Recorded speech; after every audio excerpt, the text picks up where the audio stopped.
आज 6/6/2021, आज 6 जून 2021।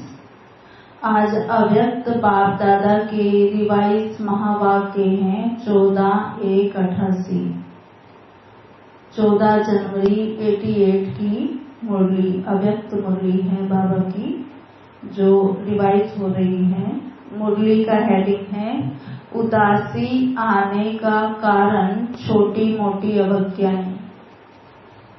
उदासी आने का कारण छोटी मोटी अवज्ञाएं, जो हमसे छोटी मोटी दिन भर में अवज्ञाएं होती हैं। बाबा ने जो हमें श्रीमत दी है और उस श्रीमत पर जब हम पूरी रीति नहीं चल पाते हैं, थोड़ा बहुत ऊपर नीचे होता रहता है। कोई बड़ी बड़ी पाप कर्म नहीं कर रहे हैं, लेकिन अपने संस्कारों अनुसार, परिस्थिति के अनुसार छोटी छोटी अवज्ञाएं होती रहती है, जो बाबा ने हमें दिनचर्या बना के दी है उसमें। और जब वो अवज्ञाएं होती है तो मन खाता है, उदास होने लगता है, और फिर उसके इफेक्ट्स क्या होते हैं वो बाबा ने आज मुरली में बताया कि जैसे हमें सफलता कम मिलेगी, खुशी कम मिलेगी, एनर्जी लेवल कम हो जाता है, और भी बहुत कुछ। तो अभी हम सुनते हैं आज की मुरली विस्तार से। बाबा कहते हैं, आज बेहद के बड़े से बड़े बाप, ऊंच से ऊंच बनाने वाले बाप अपने चारों ओर के बच्चों में से विशेष आज्ञाकारी बच्चों को देख रहे हैं। आज्ञाकारी बच्चे तो सभी अपने को समझते हैं, लेकिन नंबरवार हैं। सभी समझते हैं ना कि हम बाबा को याद करते हैं, अमृत वेला करते हैं, मुरली सुनते हैं, योग करते हैं। तो बाबा ने कहा आज्ञाकारी बच्चे तो सभी अपने आप को समझते हैं, लेकिन नंबरवार है। कोई सदा आज्ञाकारी है और कोई आज्ञाकारी है लेकिन सदा नहीं है। आज्ञाकारी की लिस्ट में सभी बच्चे आ जाते हैं, लेकिन अंतर जरूर है। आज्ञा देने वाला बाप सभी बच्चों को एक समय पर एक ही आज्ञा देते हैं ना। आज्ञा देने वाला बाप सभी बच्चों को एक समय पर एक ही आज्ञा देते हैं, अलग अलग भिन्न भिन्न आज्ञा भी नहीं देते हैं। फिर भी नंबरवार क्यों होते हैं? बाबा की शिक्षाएं, बाबा की आज्ञाएं, बाबा का फरमान सभी के लिए एक जैसा होता है, लेकिन सभी बच्चे एक जैसा फॉलो अप नहीं कर पाते। क्यों? ऐसा क्यों होता है? बाबा ने कहा क्योंकि जो सदा हर संकल्प व हर कर्म करते बाप की आज्ञा का सहज स्मृति स्वरूप बनते हैं, वह स्वतः ही हर संकल्प, बोल और कर्म में आज्ञा प्रमाण चलते हैं। और जो स्मृति स्वरूप नहीं बनते, उनको बार बार स्मृति लानी पड़ती है। कभी स्मृति के कारण आज्ञाकारी बनकर चलते और कभी चलने के बाद आज्ञा याद करते हैं, क्योंकि आज्ञा के स्मृति स्वरूप नहीं। जो श्रेष्ठ कर्म का प्रत्यक्ष फल मिलता है, वह प्रत्यक्ष फल की अनुभूति ना होने के कारण कर्म के बाद याद आता है कि यह रिजल्ट क्यों हुई। कर्म के बाद चेक करते तो समझते हैं जो जैसी बाप की आज्ञा है उस प्रमाण ना चलने के कारण जो प्रत्यक्ष फल अनुभव हो वह नहीं हुआ है।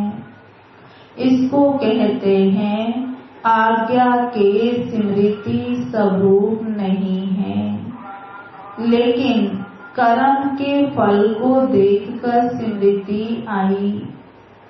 तो नंबर 1 है सहज स्वते स्मृति स्वरूप आज्ञाकारी, और दूसरा नंबर है कभी स्मृति से कर्म करने वाले और कभी कर्म के बाद स्मृति में आने वाले। तीसरे नंबर की तो बात ही छोड़ दो। बाबा कहते 2 मालाएं हैं, पहली छोटी माला है और दूसरी बड़ी माला है। तीसरों की तो माला ही नहीं है, इसलिए 2 की बात कर रहे हैं। बाबा कहते आज्ञाकारी नंबर 1 सदा अमृत वेले से रात तक सारे दिन की दिनचर्या के हर कर्म में आज्ञा प्रमाण चलने के कारण हर कर्म में मेहनत नहीं अनुभव करते, लेकिन आज्ञाकारी बनने का विशेष फल बाप के आशीर्वाद की अनुभूति करते हैं।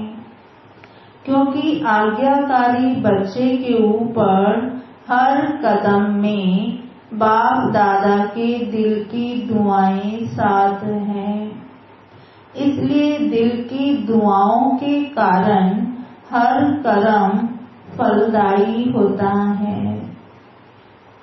क्योंकि कर्म बीज है और बीज से जो प्राप्ति होती है वह फल है। तो नंबर 1 आज्ञाकारी आत्मा का हर कर्म रूपी बीज शक्तिशाली होने के कारण हर कर्म का फल अर्थात संतुष्टता सफलता प्राप्त होती है। संतुष्टता अपने आप से भी होती है और कर्म के रिजल्ट से भी होती है और अन्य आत्माओं के संबंध संपर्क से भी होती है।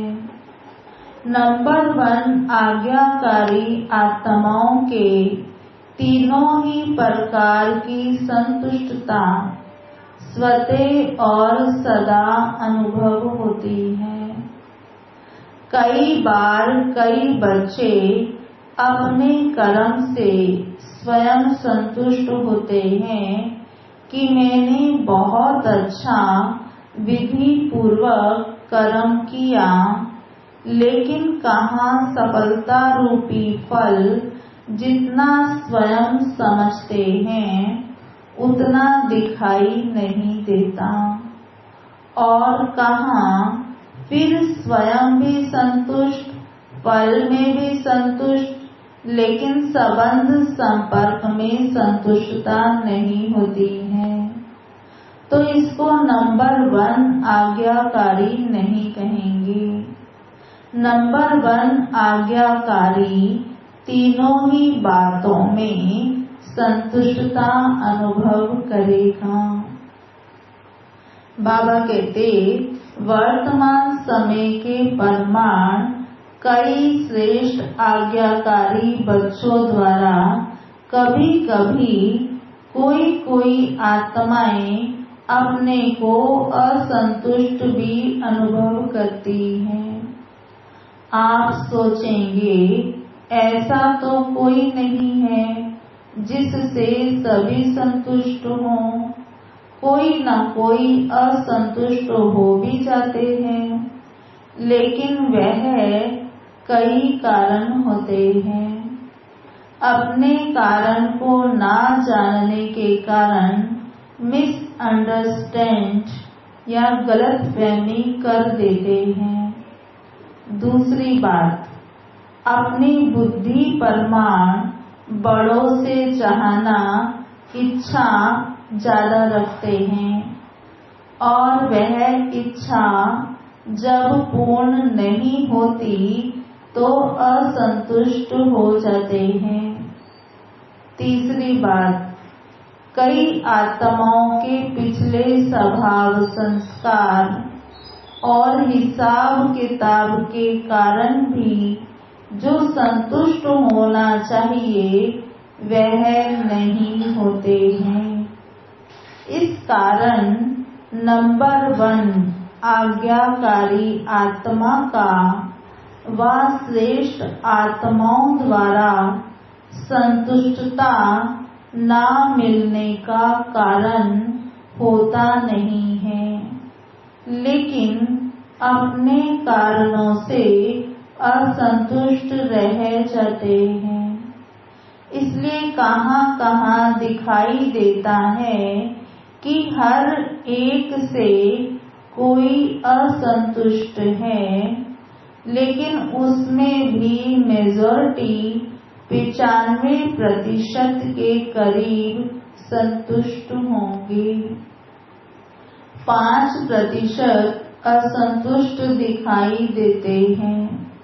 तो नंबर 1 आज्ञाकारी बच्चे मेजॉरिटी तीनों ही रूप से असंतुष्ट अनुभव करेंगे और सदा आज्ञा परमाण श्रेष्ठ कर्म होने के कारण हर कर्म करने के बाद संतुष्ट होने के कारण कर्म बार बार बुद्धि को, मन को विचलित नहीं करेगा कि ठीक किया व नहीं किया। सेकंड नंबर वाले को कर्म करने के बाद कई बार मन में संकल्प चलता है कि पता नहीं ठीक किया व नहीं किया, जिसको आप लोग अपनी भाषा में कहते हो कि मन खाता है कि ठीक नहीं किया। नंबर 1 आज्ञाकारी आत्मा का कभी मन नहीं खाता। आज्ञा परमाण चलने के कारण सदा हल्के रहते हैं, क्योंकि कर्म के बंधन का बोझ नहीं। क्लियर हो रहा है ना?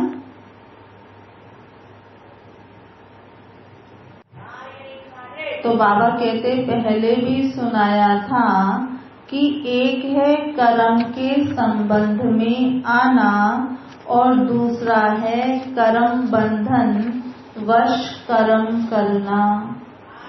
तो नंबर 1 आत्मा कर्म के संबंध में आने वाली है, इसलिए सदा हल्की है। नंबर 1 आत्मा हर कर्म में बाप दादा द्वारा विशेष आशीर्वाद की प्राप्ति के कारण हर कर्म करते आशीर्वाद के फल स्वरूप सदा ही आंतरिक विल पावर अनुभव करेगी, सदा अतीन्द्रिय सुख का अनुभव करेगी, सदा अपने को भरपूर अर्थात संपन्न अनुभव करेगी। कभी कभी कई बच्चे बाप के आगे अपने दिल का हालचाल सुनाते क्या कहते हैं, ना मालूम क्यों आज अपने को खाली खाली समझते हैं। कोई बात भी नहीं हुई है, लेकिन संपन्नता की सुख की अनुभूति नहीं हो रही है। कई बार उस समय कोई उल्टा कार्य या कोई छोटी मोटी भूल भी नहीं होती है, लेकिन चलते चलते अनजान व अलबेलेपन में समय प्रति समय आज्ञा के परमाण काम नहीं करते हैं। पहले समय की अवज्ञा का बोझ किसी समय अपनी तरफ खींचता है। जैसे पिछले जन्मों के कड़े संस्कार, स्वभाव कभी कभी ना चाहते भी अपनी तरफ खींच लेते हैं। ऐसे समय प्रति समय की हुई अवज्ञाओं का बोझ कभी कभी अपनी तरफ खींच लेता है। वह है पिछला हिसाब किताब। ये है वर्तमान जीवन का हिसाब किताब। क्योंकि कोई भी हिसाब, चाहे इस जन्म का चाहे पिछले जन्म का, लगन की अग्नि स्वरूप स्थिति के बिना भस्म नहीं होता। सदा अग्नि स्वरूप स्थिति अर्थात शक्तिशाली याद की स्थिति, बीज रूप लाइट हाउस, माइट हाउस स्थिति सदा न होने के कारण हिसाब किताब को भस्म नहीं कर सकते हैं। इसलिए रहा हुआ हिसाब अपनी तरफ खींचता है। उस समय कोई गलती नहीं करते हो कि पता नहीं क्या हुआ, कभी मन नहीं लगेगा याद में, सेवा में, व कभी उदासी की लहर होगी। एक होता है ज्ञान द्वारा शांति का अनुभव, दूसरा होता है बिना खुशी बिना आनंद के सन्नाटे की शांति। वह बिना रस के शांति होती है। सिर्फ दिल करेगा कहाँ अकेले में चले जाएं, बैठ जाएं। ये सब निशानियां हैं कोई ना कोई अवज्ञा की। कर्म का बोझ खींचता है। फिर बाबा ने कहा, अवज्ञा एक होती है पाप कर्म करना व कोई बड़ी भूल करना, और दूसरी छोटी छोटी अवज्ञाएं भी होती हैं। जैसे बाप की आज्ञा है अमृत वेले विधि पूर्वक शक्तिशाली याद में रहो, तो अमृत वेले अगर इस आज्ञा परमाण नहीं चलते तो उसको क्या कहेंगे? आज्ञाकारी या अवज्ञा? हर कर्म योगी बनकर के करो, निमित्त भाव से करो, निर्माण बन के करो, ये आज्ञाएं हैं। ऐसे तो बहुत बड़ी लिस्ट है, लेकिन दृष्टांत की रीति में सुना रहे हैं। बाबा ने 2 दृष्टांत दिए ना, एक अमृत वेले का और एक कर्म योगी बनने का। बाबा ने कहा दृष्टि वृत्ति सबके लिए आज्ञा है। इन सब आज्ञाओं में से कोई भी आज्ञा विधि पूर्वक पालन नहीं करते तो इसको कहते हैं छोटी मोटी अवज्ञाएं। यह खाता अगर जमा होता रहता है तो जरूर अपनी तरफ खींचेगा ना। इसलिए कहते हैं कि जितना होना चाहिए उतना नहीं होता। जब पूछते हैं ठीक चल रहे हो तो सब कहेंगे हाँ, और जब कहते हैं कि जितना होना चाहिए उतना है तो फिर सोचते हैं इतने इशारे मिलते, नॉलेजफुल होते, फिर भी जितना योग होना चाहिए उतना नहीं होता। कारण क्या है? तो बाबा कहते पिछला व वर्तमान बोझ डबल लाइट बनने नहीं देता। कभी डबल लाइट बन जाते हैं, कभी बोझ नीचे ले आता है। सदा अतीन्द्रिय सुख व खुशी संपन्न शांत स्थिति अनुभव नहीं करते हैं। बाप दादा के आज्ञाकारी बनने की विशेष आशीर्वाद की लिफ्ट के प्राप्ति की अनुभूति नहीं होती है। इसलिए किस समय सहज होता, किस समय मेहनत लगती है। नंबर 1 आज्ञाकारी की विशेषताएं स्पष्ट सुनी। बाकी नंबर 2 कौन हुआ? तो जिसमें इन विशेषताओं की कमी है वह नंबर 2 और दूसरे नंबर माला के हो गए। तो पहली माला में आना है ना। मुश्किल तो कुछ भी नहीं है, हर कदम की आज्ञा स्पष्ट है। उसी प्रमाण चलना सहज हुआ या मुश्किल हुआ? आज्ञा ही बाप के कदम है, तो कदम पर कदम रखना तो सहज हुआ ना। वैसे भी सभी सच्ची सीताएं हो, सजनियां हो, तो सजनियां कदम पर कदम रखती है ना। यह विधि है ना। तो मुश्किल क्या हुआ? बच्चे के नाते से भी देखो, बच्चे अर्थात जो बाप के फुट स्टेप पद चिन्ह पर चले, जैसे बाप ने कहा ऐसे किया। बाप का कहना और बच्चों का करना, इसको कहते हैं नंबर 1 आज्ञाकारी। तो चेक करो और चेंज करो।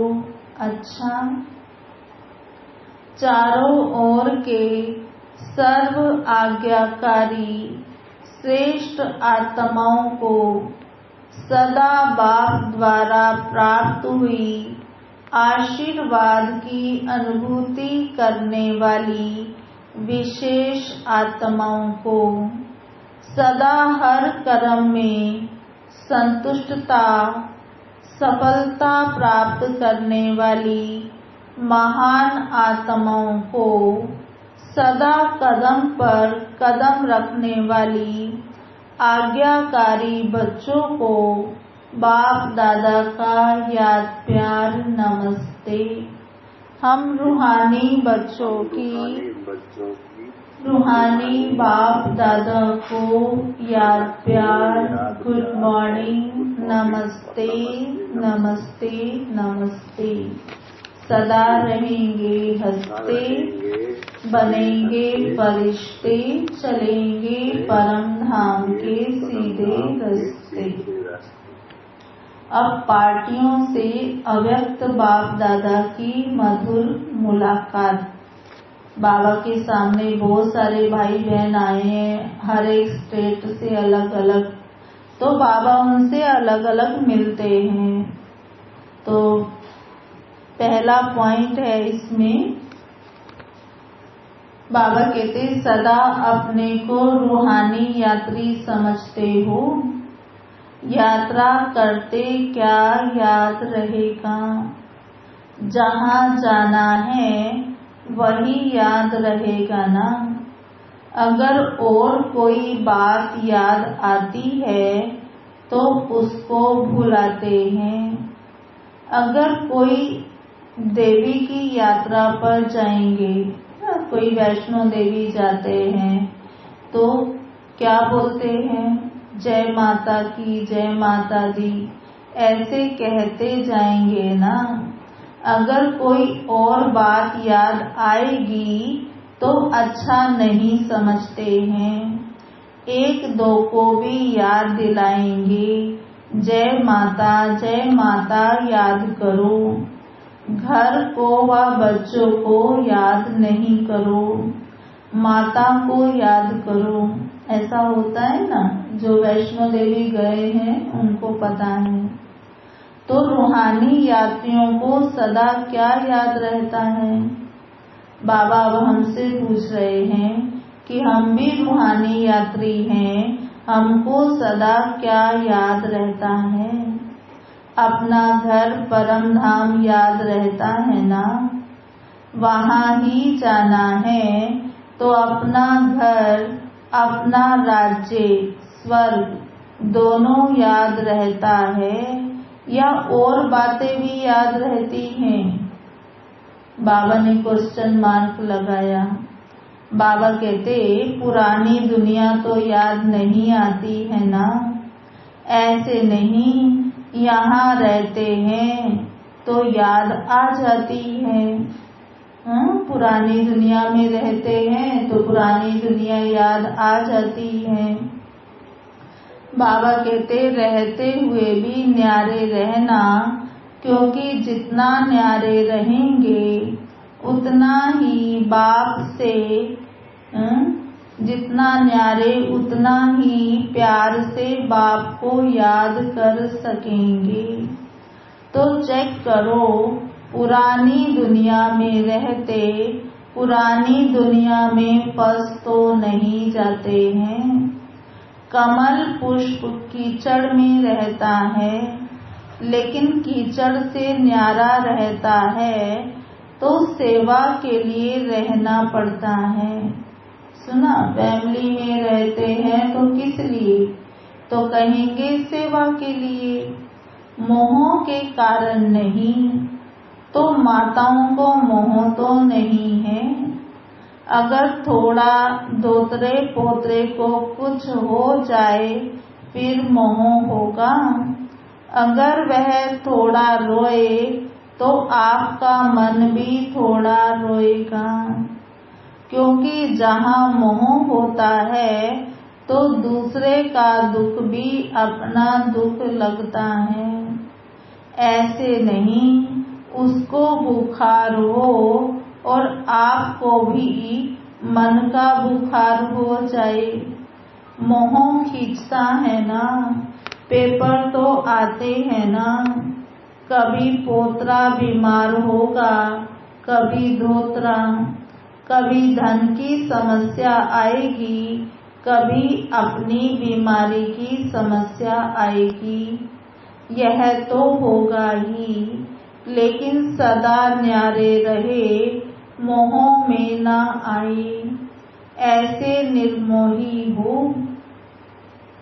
माताओं को होता है संबंध से मोह, और पांडवों को होता है पैसे से मोह।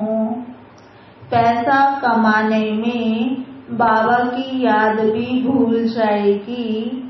शरीर निर्वाह करने के लिए निमित्त काम करना वो दूसरी बात है, लेकिन ऐसा लगे रहना जो ना पढ़ाई याद आए ना याद का अभ्यास हो, उसको कहेंगे मोह। तो मोह तो नहीं है ना। जितना नष्टो मोहा होंगे उतना ही स्मृति स्वरूप होंगे। फिर बाबा बात कर रहे हैं कुमारों से। बाबा के सामने बहुत सारे कुमार बैठे हैं। तो बाबा ने कहा कमाल करने वाले कुमार होना, क्या कमाल दिखाएंगे? सदा बाप को प्रत्यक्ष करने का उमंग तो रहता है, लेकिन उसकी विधि क्या है?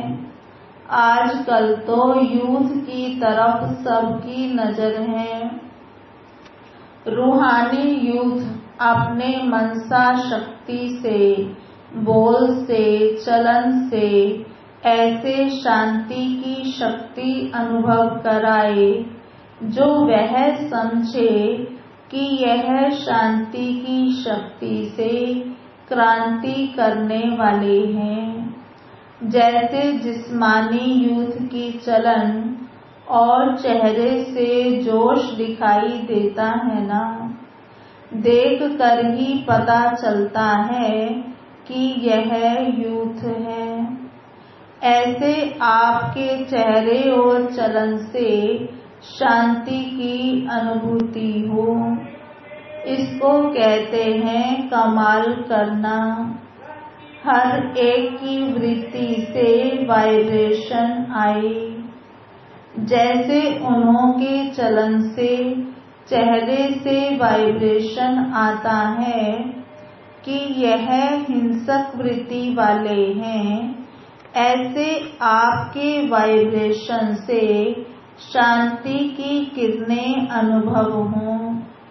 ऐसी कमाल करके दिखाओ। कोई भी क्रांति का कार्य करता है तो सबका अटेंशन जाता है ना, तो ऐसे आप लोगों के ऊपर सबका अटेंशन जाए। ऐसी विशाल सेवा करो, क्योंकि ज्ञान सुनाने से अच्छा तो लगता है, लेकिन परिवर्तन अनुभव को देखकर अनुभवी बनते हैं। ऐसी कोई न्यारी बात करके दिखाओ। वाणी से तो माताएं भी सेवाएं करती हैं, निमित्त बहनें भी सेवा करती हैं, लेकिन आप नवीनता करके दिखाओ जो गवर्नमेंट का भी अटेंशन चाहे। जैसे सूर्य उदय होता है तो स्वतः ही अटेंशन जाता है ना कि रोशनी आ रही है, ऐसे आपकी तरफ अटेंशन जाए। समझा? अच्छा, ओम शांति। अभी सुनते हैं आज की मुरली का वरदान। बाबा ने कहा कि थकी व तड़पती हुई आत्माओं को सिद्धि देने वाले खुदाई खिदमतगार भव। थकी व तड़पती हुई आत्माओं को सिद्धि देने वाले खुदाई खिदमतगार भव। विस्तार है। आत्माओं की बहुत समय से इच्छा व आशा है निर्वाण व मुक्ति धाम में जाने की। इसके लिए ही अनेक जन्मों से अनेक प्रकार की साधना करते करते थक चुकी हैं।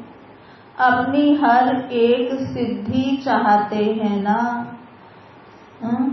हर एक सिद्धि चाहते हैं, ना कि साधना। सिद्धि अर्थात सदगति।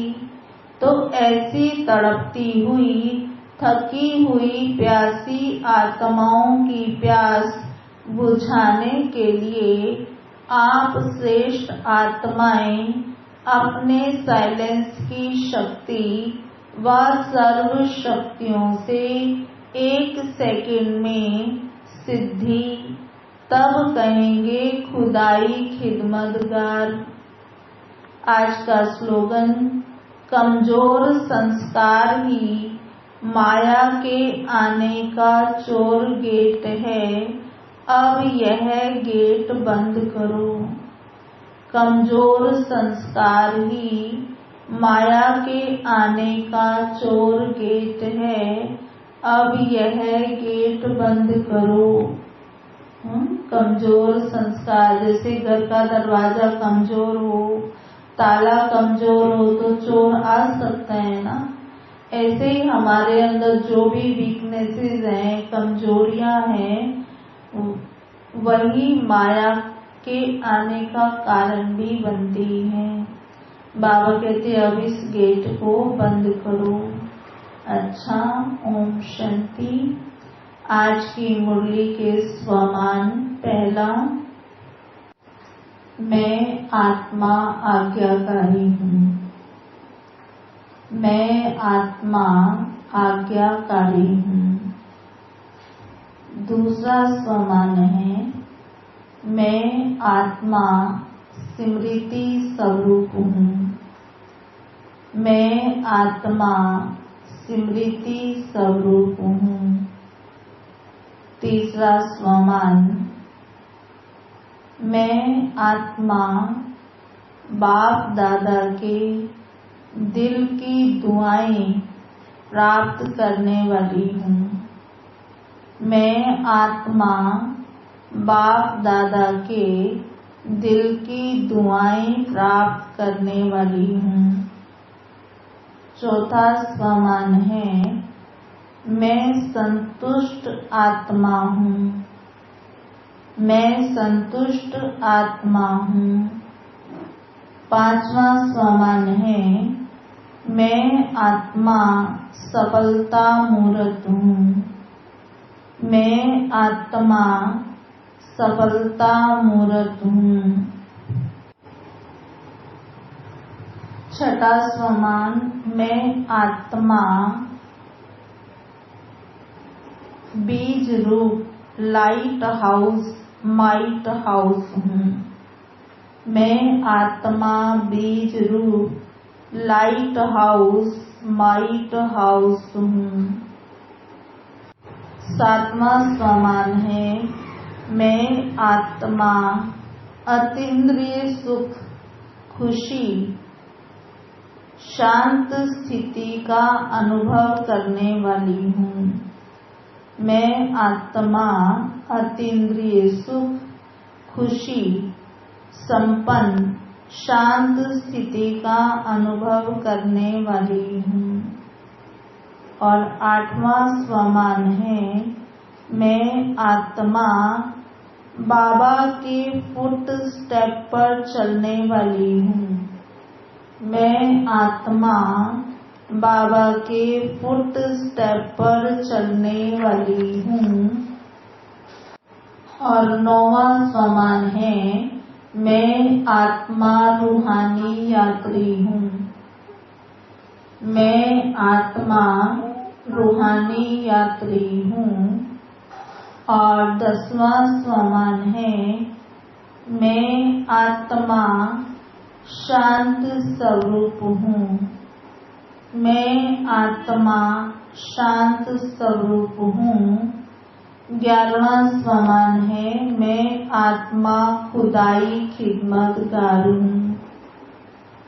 मैं आत्मा खुदाई खिदमतगार हूँ। ओम शांति। अभी हम 10 मिनट बाबा को याद करेंगे।